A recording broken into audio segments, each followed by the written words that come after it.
Means many people will be popping a cork. New Year's Eve is almost here, and we all know that means champagne, this classic toast.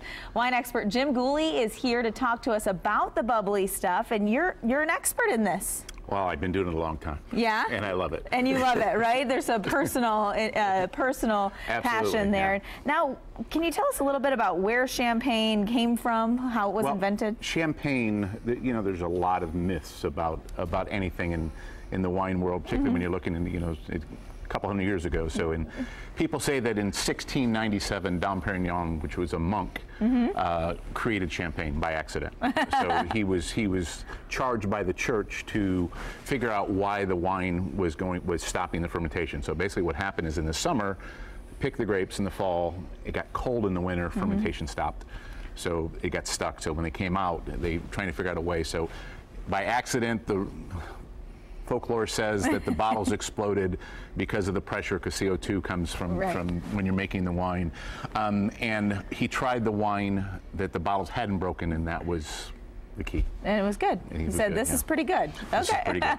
Now, we heard you pop a cork just a few seconds before the commercial break. Absolutely. Of course, that's kind of a noise and a sight that we all look forward to.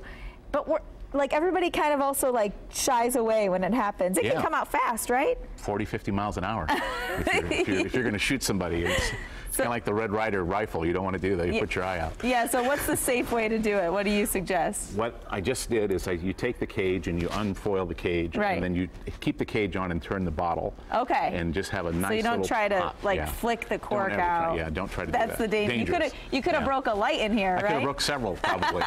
Now, is there a certain shaped glass for champagne? Because I know there are different glasses for red, white wine. I'm hiding it. And what it is, a white wine glass. Okay. Tulip glasses, the flutes that you see, those flutes are good for bubbles, and it looks really good, but it's not great for drinking. When you think about drinking, you know, you can smell the wine better in this type of glass, and you can actually put a little bit more in the glass, so you don't put an ounce or so in the tulip glass or the flute glass that you have. So this is the wine I recommend with a white wine glass. Okay. Now, I've always been told that once you open a bottle of champagne, you kind of got to finish it. You can't store it. Is that the truth? No, there's little caps, crown caps that you can put on the bottle that'll last probably, I don't know, a day, day and a half. My wife traditionally, you know, when we don't finish something, we'll put it in the fridge, and then the next night it might be mimosas. So you still don't, you still don't want to keep it around a long time. You don't want to keep it a long time, but it'll last a day and a half in the fridge. So after New Year's Eve, you can have mimosas for breakfast. There you go. That sounds nice. Now, where can people find your wine? These all come from the Wine Shop, which is our newest, opened in June. We're at the corner of Kessler and College. The Wine Shop by Vine and Table, and it's been very, very nice shop that we opened. It's small, it's about 2,000, but we only sell wine, and we carry all these wines here. Awesome, and I know that if you feel intimidated by wine, not sure how to serve, this is a place you can go, and you're going to help. The staff is unbelievable. Jill and her team, you know, everyone's very knowledgeable and wants to help, and we want people to come in from all expertise.